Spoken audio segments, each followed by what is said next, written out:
जय हिंद फ्रेंड्स, स्वागत है आप सभी का वैल्यू व्यू आईएएस एकेडमी के इस यूट्यूब प्लेटफॉर्म पर। उम्मीद करता हूं आप सभी अच्छे होंगे।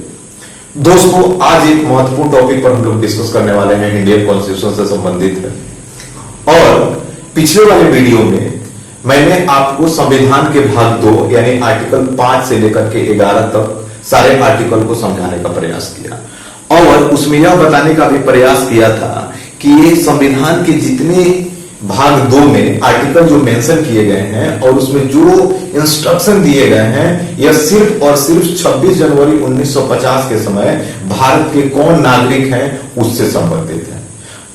और उसी वीडियो में मैंने आप लोग को यह भी बताया था कि अगर आने वाले समय में अगर भारत में अगर किसी को नागरिकता लेनी होगी, सिटीजनशिप लेना होगा, तो उसके लिए इंडियन कॉन्स्टिट्यूशन में आर्टिकल 11 मेंशन है और वह आर्टिकल 11 भारतीय सरकार या संसद को यह अधिकार देता है कि सरकार एक कानून बना करके, एक एक्ट ला करके कुछ ऐसे प्रावधान कर सकती है जिसमें 1950 के बाद अगर जो लोग चाहें तो भारत की सिटीजनशिप को एक्वायर कर सकते हैं। तो इसको लेकर के जो भारतीय जो गवर्नमेंट है उन्होंने 1955 में एक एक्ट लेकर के आया जिसको बोलते हैं इंडियन सिटीजनशिप एक्ट 1955। आज के वीडियो में हम लोग अच्छे से इस इंडियन सिटीजनशिप एक्ट को समझने का प्रयास करेंगे। और इस एक्ट में 2 तरीके की बातें कहा गया है।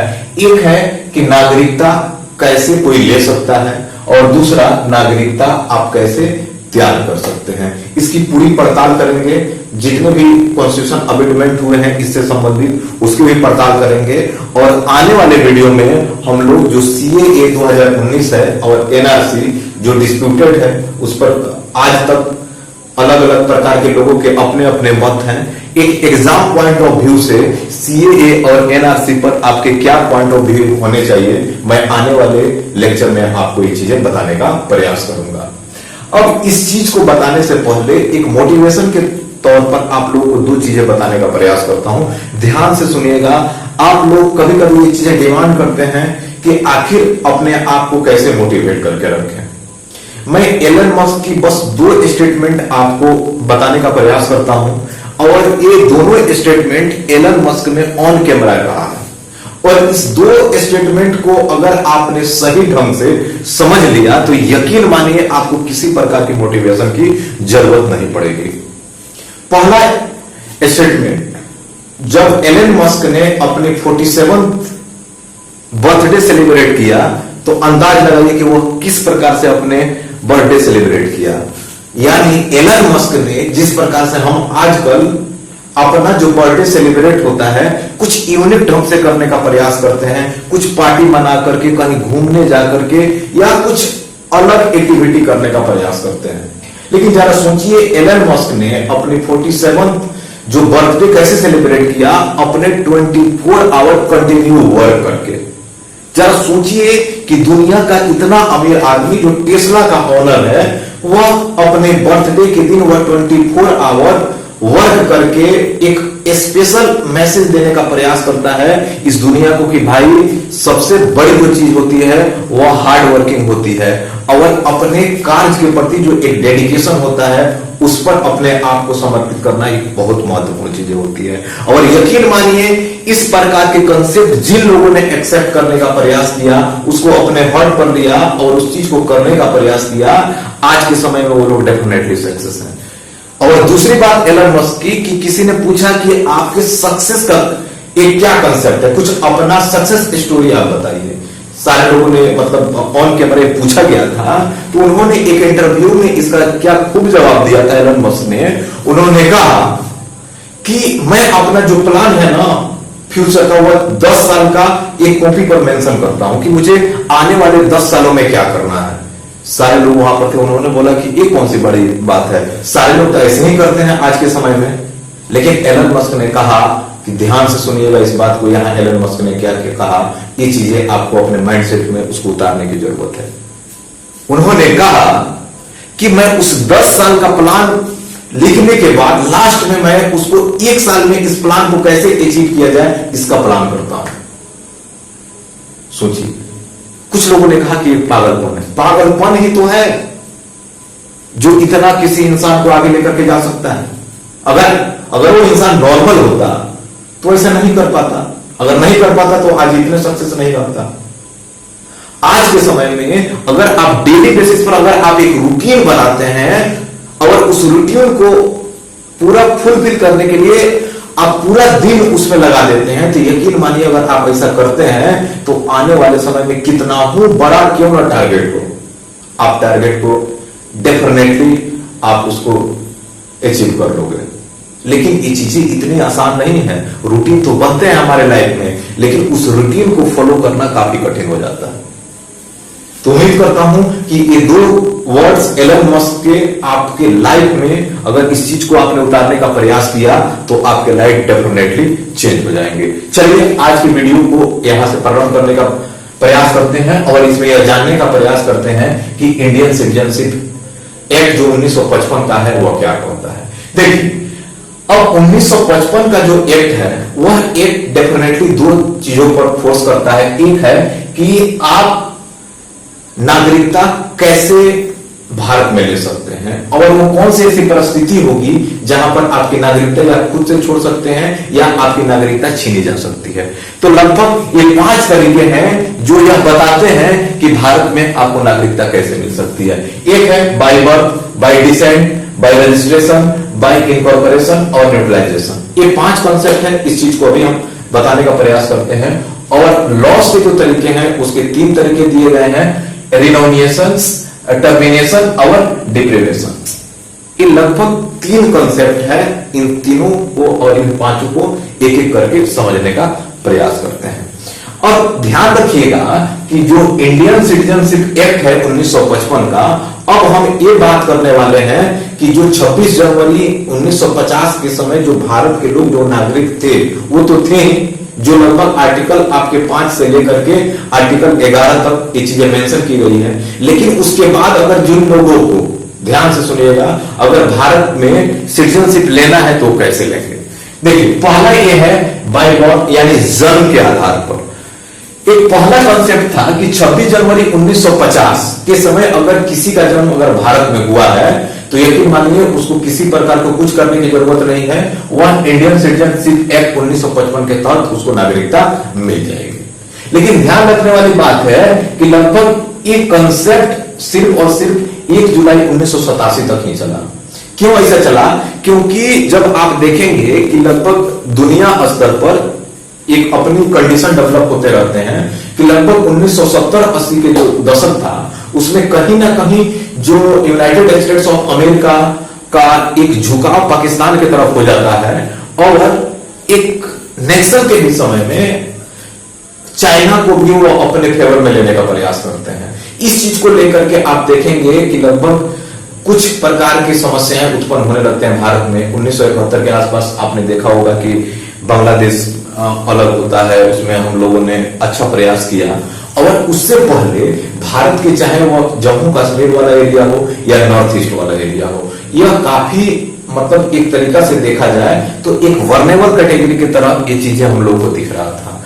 इसमें ऐसे हो रहे थे कि किसी लोगों को ऐसा मतलब पाकिस्तानी लोग हो सकते हैं या कोई टेरर ग्रुप हो सकते हैं, उस इंसान को ऐसा बोला जाता था कि तुम चले जाओ उस देश और वहां जाकर के आतंकवादी गतिविधियों को बढ़ावा देने का प्रयास करो। अगर तुम पकड़ जाओगे तो तुमको यहाँ की जो फैमिली है पूरा फ्री ऑफ कॉस्ट उनकी पूरा जीवन का देखरेख यहाँ की सरकार करेगी। इस प्रकार के कुछ इंसिडेंट हो रहे थे। इस चीज को ध्यान में रखते हुए लगभग हम लोगों ने कॉन्स्टिट्यूशन अमेंडमेंट किया और उसमें 1 जुलाई 1987 का के बाद अगर सिर्फ और सिर्फ आपका जन्म भारत में हो उस आधार पर आपकी नागरिकता नहीं दी जाएगी। आपके पेरेंट्स में से किसी एक का जन्म भारत में होना चाहिए। ऐसा इसलिए किया गया कि लगभग आप गलत कर सकते हैं, आपके पेरेंट्स को गलत नहीं कर सकते हैं। उनके पास एज क्राइटेरिया है, उन्होंने एक लंबा समय व्यतीत किया है, तो शायद वो गलत न करें।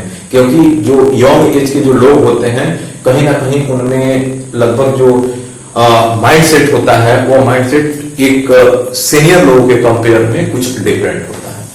लगभग 1 जुलाई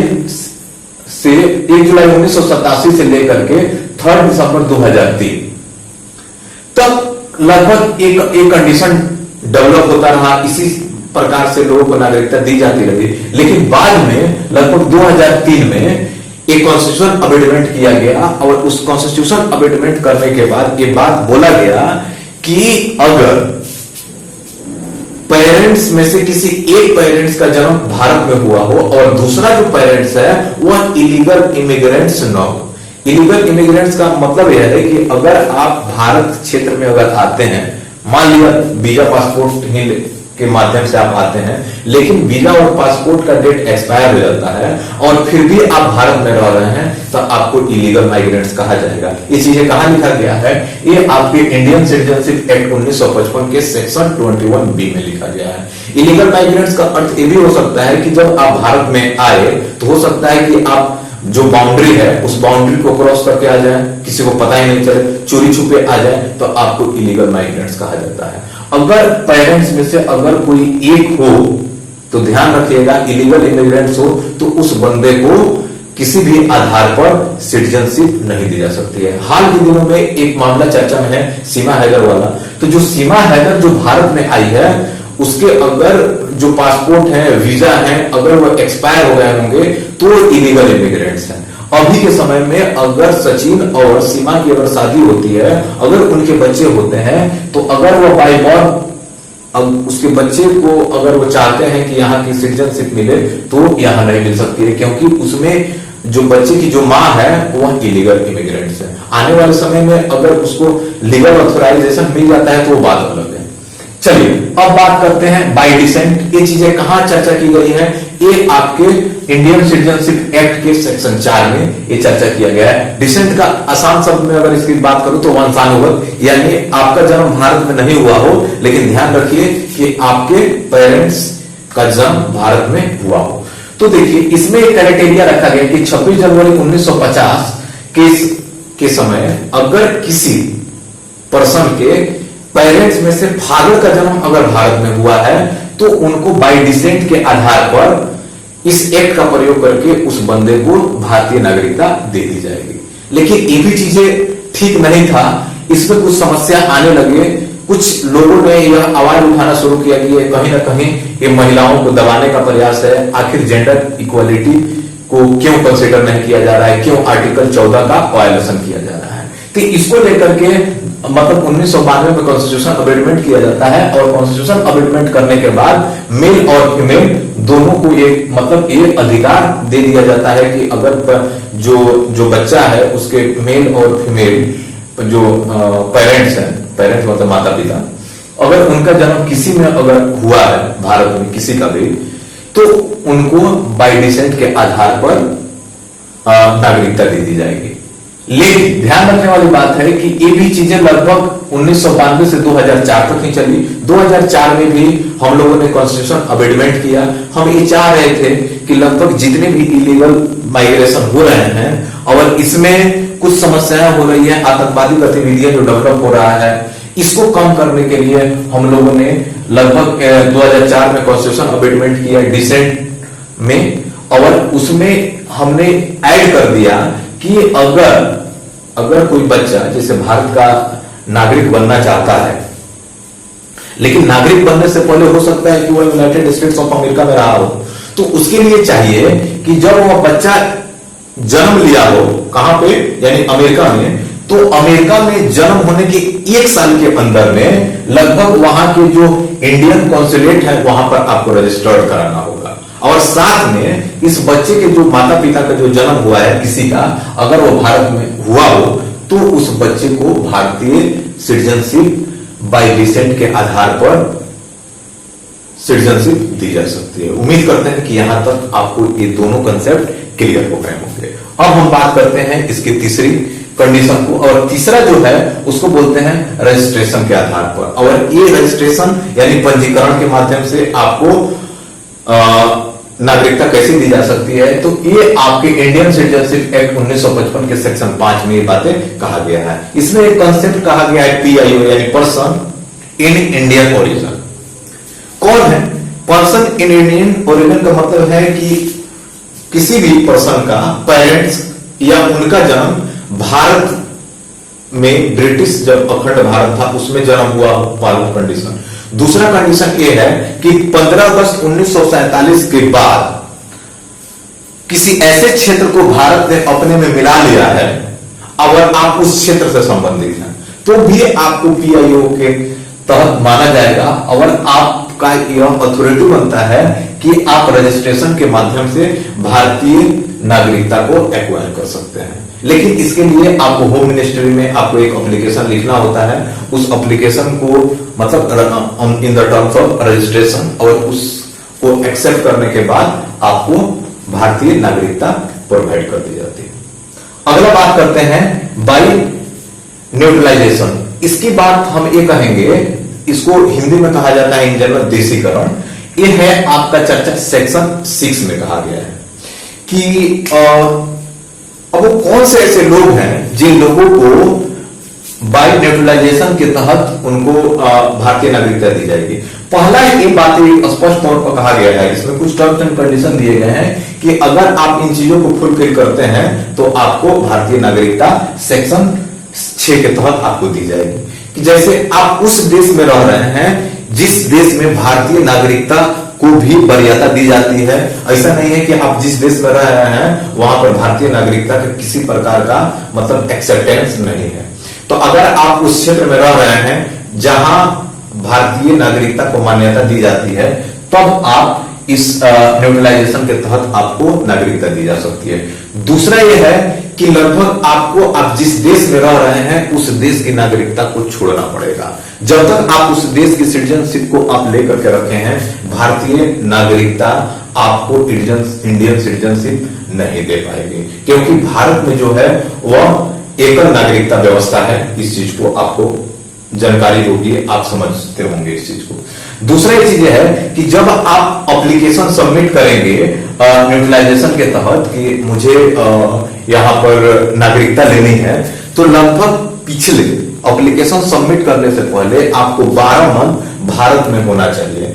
या हो सकता है कि भारत में आप जॉब करते हो सकता है आप गवर्नमेंट ऑफ इंडिया के तहत किसी भी तौर पर आप उसमें कार्यरत हो, व्हाटएवर कुछ भी, लेकिन 12 मंथ आपको लास्ट यहां पर भारत में रहने के बाद ही आप यह एप्लीकेशन डाल सकते हैं। और यह है कि लास्ट एक और टर्म्स एंड कंडीशन है कि लास्ट 14 सालों में से 11 साल पिछले पार्ट के रूप में आप भारत में रहे, और इसके साथ साथ आपका कैरेक्टर अच्छा है, गुड कैरेक्टर रहे हैं। और भारत के जो अनुसूची 8 है, उस अनुसूची 8 में ऑलमोस्ट 22 भाषाएं हैं। अगर उस 22 भाषाओं में से अगर किसी एक भी भाषाओं के आप जानकार हैं तो आपको सेक्शन 3 के तहत आपको इंडियन सिटीजनशिप दी जा सकती है।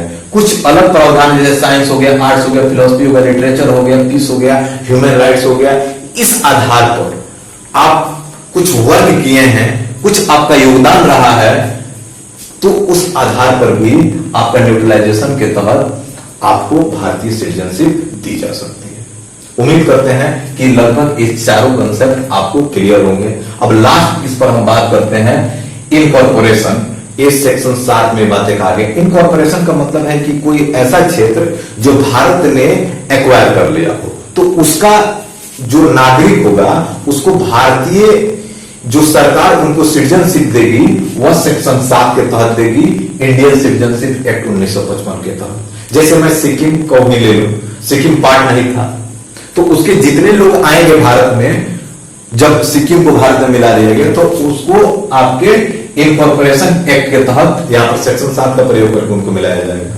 जैसे पौंडीचेरी अगर कहें कि शुरू में भारत का पार्ट नहीं था, भारत का ही था, लेकिन जब फ्रांस से हम लोगों ने लिया तो उसके बाद उन लोगों को जो सिटीजनशिप दिया गया तो इसमें दिया गया। तो यही सारी चीजें उम्मीद करते हैं कि आपको ये सारा कंडीशन क्लियर हो गया होगा। अब आपको ये जानने की जरूरत है, ये तो हो गया तरीका कि ये कौन से ऐसे कंडीशन है जहां पर आप नागरिकता प्राप्त करते हैं। अब है आपको ये जानना है कि लॉस कैसे, मतलब आपकी नागरिकता कैसे या मतलब कैसे छीनी जा सकती है या कैसे त्याग कर सकते हैं। देखिए इसके 3 कंडीशन है। रिन्यूएशन है इसका, जिसका सेक्शन 8 में इसकी चर्चा की गई। ये क्या कहता है, इसके तहत आपको यह है कि अगर आप अपना नागरिकता अगर अपना से त्यागने का प्रयास करते हैं, आपकी इच्छा है कि मैं भारत की नागरिकता को छोड़ना चाहता हूं, तो आप इस सेक्शन 8 का प्रयोग करके आप अपने नागरिकता को छोड़ सकते हैं, आपके अपने मर्जी से। लेकिन ध्यान रखने वाली बात है, इसमें भी कुछ टर्म्स एंड कंडीशन है। क्या टर्म्स एंड कंडीशन है? इसमें टर्म्स एंड कंडीशन है कि हो सकता है कि अगर कोई वार चल रहा हो, अगर वार चल रहा है तो उसमें गवर्नमेंट आपको ये लगभग आपको नागरिकता छोड़ने से रोक सकती है उस कंडीशन में। दूसरा है टर्मिनेशन। अगर आपने किसी दूसरे देश का, जैसे ही आपने सिटीजनशिप लिया, या सेक्शन 9 के तहत आपको इंडियन सिटीजनशिप से टर्मिनेट कर दिया जाएगा, आप अपनी नागरिकता को खो देंगे। दूसरा कंडीशन। तीसरा है डिप्रीवेशन। इस सेक्शन 10 में इसकी चर्चा की गई। डिप्रीवेशन का मतलब क्या है कि ध्यान रखिए, यहां पर मैंने बताया कि अगर आपको यहां पर रजिस्ट्रेशन या न्यूट्रलाइजेशन के तहत, यानी सेक्शन 5 और 6 के तहत अगर आपने सिटीजनशिप ली है, उस सिटीजनशिप लेने में अगर आपने किसी भी प्रकार का फेक हरकत किया है, कुछ इस प्रकार के हरकत किए हैं जो इलीगल हैं, उस आधार पर आपका नागरिकता मिलने के बाद भी छीनी जा सकती है।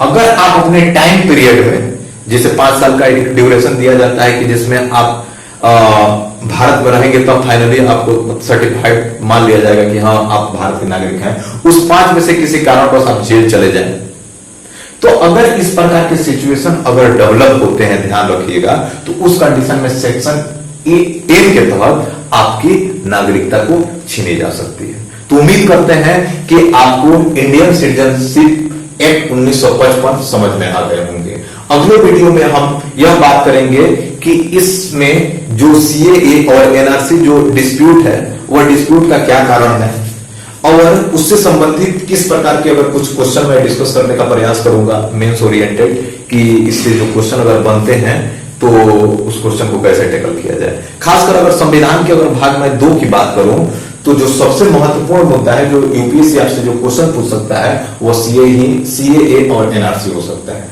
और जितने ये टर्मिनोलॉजी है, ये टर्मिनोलॉजी आपके पीटी पॉइंट ऑफ व्यू से काफी महत्वपूर्ण माने जा सकते हैं। तो उम्मीद करता हूं कि आपको ये सारे कंसेप्ट क्लियर हो गए होंगे। अगर आपको ये वीडियो पसंद आ रहा है, तो आपसे बार बार मैं रिक्वेस्ट कर रहा हूं कि वीडियो को ज्यादा से ज्यादा शेयर करें। आपके शेयर से, आपके कमेंट से, आपके लाइक से कहीं ना कहीं मोटिवेशन मिलता है। उस मोटिवेशन को मेंटेन करने का आप लोग प्रयास करें। मेरे द्वारा जितने भी पॉसिबल है वीडियो जो आपके एग्जाम को बूस्ट दे सकते हैं, मैं निरंतर लगा हूं कि आप लोगों के समक्ष वीडियो को पहुंचाया जाए। तब तक दीजिए इजाजत। जय हिंद।